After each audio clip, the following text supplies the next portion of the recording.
কেমন আছেন সবাই? আসসালামু আলাইকুম। আশা করি ভালো আছেন।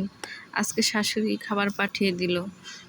দুপুরে দাওয়াত করছিল, ছেলে ঘুমায়, তাই আর খাবার খেতে যাইতে পারি নাই।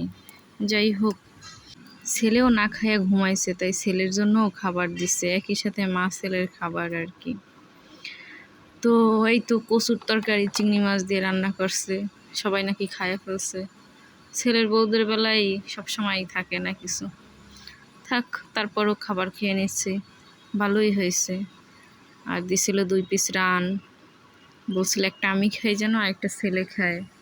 তো যেই ছোট ছোট রান আমি আর নেই নে, আমি পা, খেসা, গুর্দা গুর্দা বলি আপনারা, আর কে কী বলেন, কলিজা, এইসব নিয়েছিলাম। এগুলো আবার আমার ছেলে খায় না।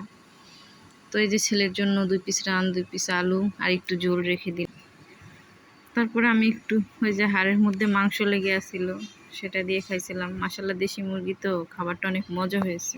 তো ভাবলাম আপনাদের সাথে একটু শেয়ার করি, কেননা আপনারাই তো আমার কাছের লোক। আপনারা সবসময় আমার ভিডিও দেখবেন, ফেসবুক পেজ থেকে দেখলে ফলো করে দিবেন, আর যদি ইউটিউব চ্যানেল থেকে দেখেন তাহলে সাবস্ক্রাইব করে দিবেন।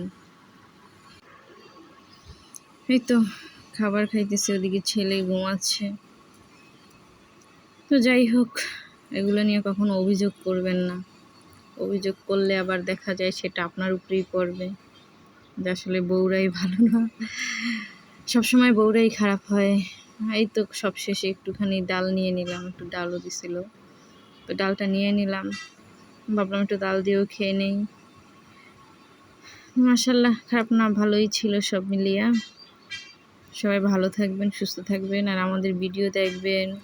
আবার বলতেছি, লাইক করবেন, কমেন্ট করবেন, শেয়ার করবেন। ফেসবুক পেজ থেকে দেখলে ফলো দিবেন, আর ইউটিউব চ্যানেল থেকে দেখলে সাবস্ক্রাইব করবেন প্লিজ। আল্লাহ হাফেজ, ভালো থাকবেন সবাই।